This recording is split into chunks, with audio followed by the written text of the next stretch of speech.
The first time my wife called me by my last name, I laughed because I thought she was joking. "Thanks, Carter," she said while handing me a mug of coffee. "Not honey. Not my first name. Just Carter, like we worked in the same office and barely tolerated each other." I stared at her over the rim of the cup. "Very funny." She didn't smile. She simply nodded and walked away. It should have been nothing. Couples pick up strange habits. They invent nicknames, stop using old ones, copy phrases from TV shows. I told myself it was one of those harmless phases. At that point, we'd been married for 12 years. We had a daughter in middle school, a mortgage that constantly reminded us adulthood wasn't glamorous, and routines so predictable that I could tell what my wife would cook just by the day of the week. Life wasn't perfect. It was ordinary. And ordinary had always felt safe. Looking back now, I think that moment was the beginning of everything falling apart. The strange part wasn't that she used my last name. It was how natural it sounded. As if she'd already stopped thinking of me as her husband long before I noticed. I wish I had asked more questions that morning. Instead, I thanked her, kissed her on the forehead, grabbed my keys, and went to work believing I still understood the person I'd spent more than a decade loving. I had absolutely no idea she was already living inside a different version of our marriage. For the next few weeks, it kept happening. "Morning, Carter. Can you pick up groceries, Carter? Our daughter needs a ride after practice, Carter." Every single time, it landed a little harder. I even joked about it one evening while we were cleaning the kitchen. "Should I start calling you Mrs. Carter?" She didn't laugh. "If you want." That answer stayed with me far longer than it should have. I started paying attention to things I'd ignored before. She spent more time staring at her phone, smiling at messages she never shared. If I walked into the room unexpectedly, the screen would go dark almost instantly.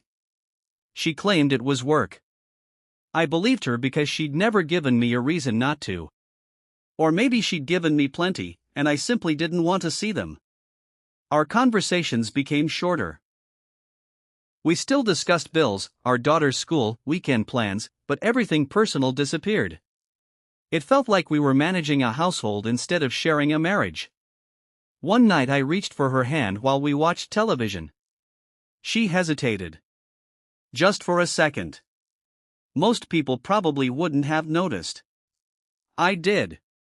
That tiny pause hurt more than if she'd pulled away completely. Still, I convinced myself every marriage went through cold seasons. I kept telling myself she was stressed. I kept telling myself we would find our way back. I didn't realize I was the only one still looking for the way home. About a month after the nickname started, something happened that should have shaken me awake. It was a Saturday morning. My wife was in the shower, and her phone buzzed on the kitchen counter. I wasn't the type to snoop, so I barely looked at it. Then another message came.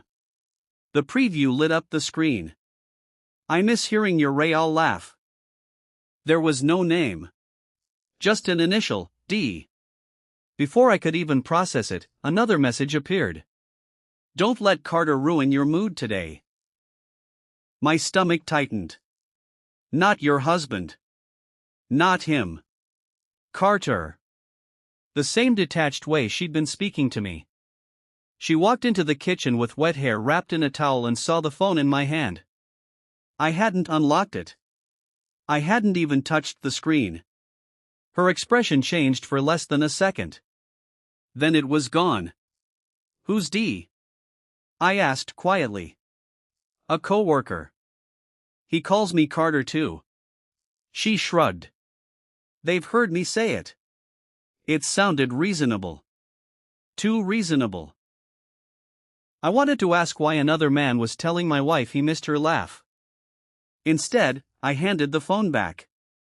She thanked me without meeting my eyes. That evening she sat beside me on the couch, close enough that our shoulders touched. I've never felt farther away from another human being than I did in that moment. After that, I started noticing patterns I should have seen months earlier. She never left her phone face up anymore. Every notification disappeared before I could accidentally read it. She started taking calls outside, saying the signal was better on the porch, even though she'd never complained about reception before. The biggest change wasn't the secrecy. It was the way she looked at me. There was no anger. No affection, either. Just politeness. The kind of careful distance people keep with someone they don't want to offend. One evening our daughter asked, "Mom, why do you keep calling Dad Carter?" The room went completely silent. My wife smiled at her. "It's just a habit." Our daughter frowned. "I don't like it." Neither did I. But I forced a grin and changed the subject because I didn't want our daughter caught in whatever was happening between us. That night I couldn't sleep. I replayed every conversation from the past year, searching for the moment everything shifted. Had I become boring? Had I worked too much? Had I stopped listening? The worst part about doubt is that it always turns inward first. Before you blame someone else, you convince yourself you must have failed. I lay awake until sunrise wondering what I'd done to become a stranger in my own home, while my wife slept peacefully beside me, facing the opposite direction. The moment I stopped trusting my own instincts was the moment I made my biggest mistake. A week later, my wife told me she had to attend a late client dinner. It wasn't unusual. Her job occasionally demanded long evenings, and I'd never questioned them before. She left dressed a little nicer than necessary. Not glamorous. Just intentional. Our daughter and I ordered pizza, watched a movie, and waited for her to come home. Around 10, my daughter fell asleep on the couch, and I carried her to bed. It was nearly midnight when I heard a car outside. I looked through the living room window. It wasn't a taxi. A dark sedan pulled up, and my wife stepped out of the passenger seat. The driver stayed inside. Before she closed the door, they talked for a few seconds.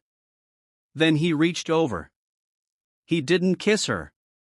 He tucked a loose strand of hair behind her ear. It was such a gentle, familiar gesture that my chest tightened instantly. She smiled. Not the polite smile she'd been giving me for months. The real one. The one I thought had disappeared. She walked inside, saw me standing in the hallway, and froze. "You're still awake?" she asked. "Who drove you home?" She didn't answer right away. For the first time in 12 years, silence felt more frightening than any lie she could have told. She looked past me as she took off her coat, almost like she was hoping the conversation would disappear if neither of us started it. "So?" I asked again. "Who was driving?" "A colleague." "The one who misses your laugh?" Her shoulders stiffened. "You looked at my phone." "I looked at a notification." "There's a difference." She sighed, exhausted instead of angry. "His name is Daniel. We've been working together on a project." "Does every coworker brush your hair away from your face before you get out of the car?" For a moment, I thought she might deny what I'd seen. Instead, she sat down at the kitchen table and rubbed her temples. "It wasn't what you think." I laughed, but there wasn't any humor in it. "I don't even know what to think anymore." She finally looked at me. It was the same face I'd kissed goodbye thousands of times, but the expression belonged to someone else. "I didn't ask him to do that." "But you let him." Silence. "You call me Carter," I whispered. "You smile at him the way you used to smile at me. Tell me I'm imagining this." Her eyes filled with tears. "I wish you were." That single sentence hit harder than any confession could have. In that instant, I realized I wasn't trying to prove she was innocent anymore. I was waiting to hear just how guilty she really was. Neither of us spoke for what felt like forever. She kept staring at the table while I stood across from her, waiting for the rest of the truth. My heart was pounding so hard I could hear it in my ears. Finally, she whispered, "I never planned for this." I hated that sentence immediately. People don't say that unless there's already something to confess. What does that mean? It means I didn't wake up one morning wanting someone else. Someone else, I repeated. So there is someone else. She closed her eyes. Yes. The word barely made a sound, but it shattered 12 years of marriage in an instant. I sat down because my legs suddenly didn't trust me anymore. How long? A few months. A few months, I echoed. And you've been coming home every night, eating dinner with me, helping our daughter with homework, while this was happening? Tears rolled down her face. I kept trying to end it. I almost laughed. That's supposed to make me feel better? No. Then why say it? Because it's true. I looked at the woman I'd built my entire adult life around and realized she wasn't asking for forgiveness. She was trying to convince herself she wasn't the villain. The problem was that every answer she gave only created another question I wasn't sure I wanted answered. I need you to tell me everything, I said. She shook her head before I even finished. You don't. I do. No, Carter. She stopped herself, then whispered my first name for the first time in months. Hearing it almost hurt more. If I tell you everything, there's no coming back. I leaned forward. I don't think we're still at the point where there's a way back. She covered her face with both hands and cried so hard she could barely breathe. It started after your mother's funeral, she said. You disappeared into yourself. I know you were grieving, but I felt invisible. Daniel listened. At first, that's all it was. I remembered those months. I had been distant, exhausted, barely sleeping. I thought she understood. We never talked about how lonely she had been because I never asked. So emotional first, I said quietly. She nodded. Then physical. Another nod. How many times? I don't know. That answer made something inside me snap. You don't know? Or you don't want to tell me? She looked at me with absolute misery. It stopped being something I counted. I stood so quickly the chair crashed onto the floor. At that exact moment, I heard footsteps upstairs. Our daughter was awake. She had heard enough to know our family would never be the same again. The sound of our daughter's footsteps stopped both of us cold. She stood on the last step of the staircase, wrapped in her blanket, looking from me to her mother with terrified eyes. What's happening? She asked. Neither of us answered. She looked at my wife. Mom, why are you crying? My wife tried to speak, but nothing came out. I forced myself to smile, even though I felt like I was breaking apart. It's late. Go back to bed. She didn't move. Are you getting divorced? Kids have a way of asking the question everyone else is afraid to say out loud. I swallowed hard. We're just having a difficult conversation. She wasn't convinced. She walked over and hugged me first. Then she hugged her mother. She held us both for a few seconds before quietly saying, "Please don't hate each other." After she went back upstairs, the silence in the kitchen became unbearable. My wife buried her face in her hands again. I never wanted her to find out like this. I looked at her through tears I had been trying to hold back all night. You never wanted a lot of things, I said. But somehow they all happened anyway. For the first time since this nightmare began, I realized the betrayal wasn't going to destroy only our marriage. It was going to become part of our daughter's childhood memories forever. The next morning felt unreal. We moved around the kitchen like strangers sharing a hotel breakfast. Our daughter stayed unusually quiet, watching both of us with the kind of caution no 13-year-old should ever have to learn. When she left for school, the front door barely had time to close before I turned to my wife. Is it over with him? She hesitated. That tiny pause told me everything. I told him I needed space. I stared at her. Space? I didn't know what to do. You knew enough to cheat. She flinched. That's not fair.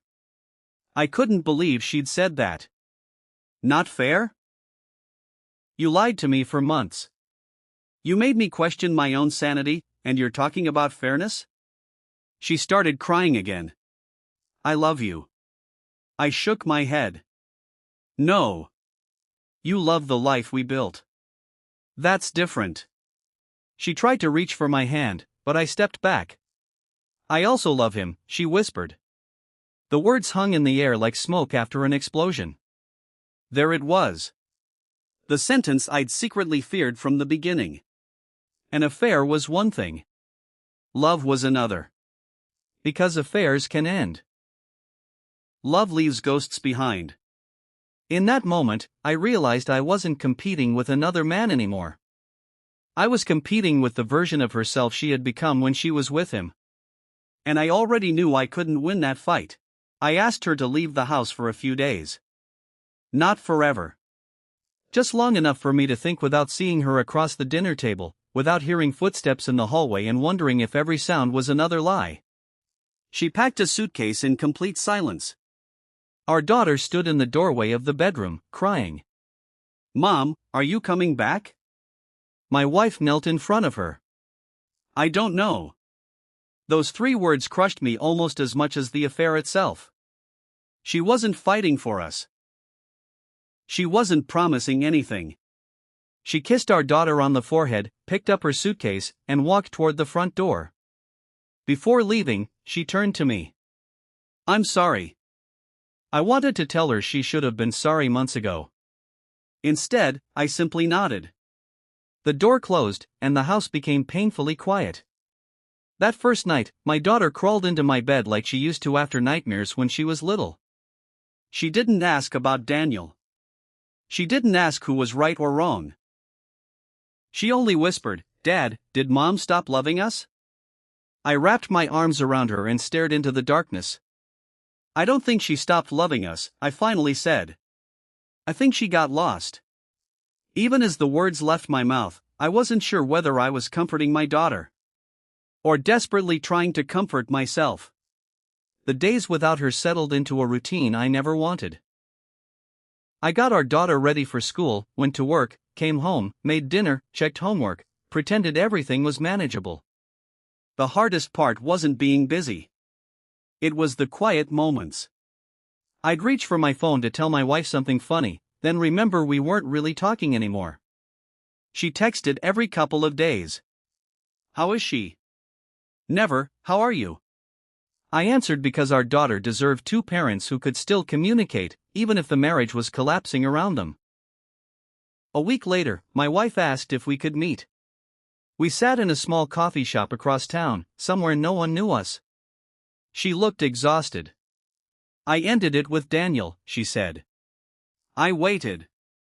I thought I'd feel relieved. And I just feel empty. That answer should have given me hope. Instead, it made me realize she wasn't grieving our marriage. She was grieving him. I stirred a cup of coffee that had already gone cold. I don't know what you want from me, I admitted. She looked down at the table. I don't know either. For the first time since everything began, neither of us had a plan. We were just 2 broken people sitting across from each other, surrounded by strangers, trying to recognize the life we'd already lost. A few days after we met at the coffee shop, she asked if she could come over for dinner. Just to see her, she said. I agreed because our daughter had been counting the days until she could hug her mother again. Dinner was painfully polite. We talked about school projects, soccer practice, and a movie our daughter wanted us to watch together. For almost an hour, we looked like a normal family. Then our daughter went upstairs to finish an assignment. The silence returned. My wife looked around the kitchen and quietly said, "It still feels like home." I answered before I could stop myself. "It stopped feeling like home the day you started calling me Carter." Her eyes filled with tears. "I know." "No," I said. "I don't think you do." She stared at me, confused. "Every time you said my last name, it felt like you were practicing living without me. Like you were rehearsing for a life where I wasn't your husband anymore." She covered her mouth as she cried. "I never realized it hurt you that much. That's the problem. You never realized. For the first time, she didn't defend herself. She didn't blame loneliness, grief, or mistakes. She simply sat there and accepted the weight of what she'd done. Somehow, that quiet acceptance hurt even more than all of our arguments combined. A month later, we started seeing a marriage counselor. People kept telling us it was the responsible thing to do, especially for our daughter. I wasn't sure I wanted to save the marriage anymore, but I wanted to know whether it had actually died or if I had simply buried it too early. The counselor asked us a simple question. When did you stop feeling like partners? I answered immediately. The day she started calling me Carter. My wife shook her head. No. She looked at me with tears in her eyes. It happened long before that. Calling you by your last name was just the first thing you noticed. That sentence stayed with me. Maybe she was right. Maybe marriages don't collapse in a single dramatic moment. Maybe they erode quietly, one ignored conversation at a time, one disappointment after another, until one day you wake up speaking to your spouse like they're someone you barely know.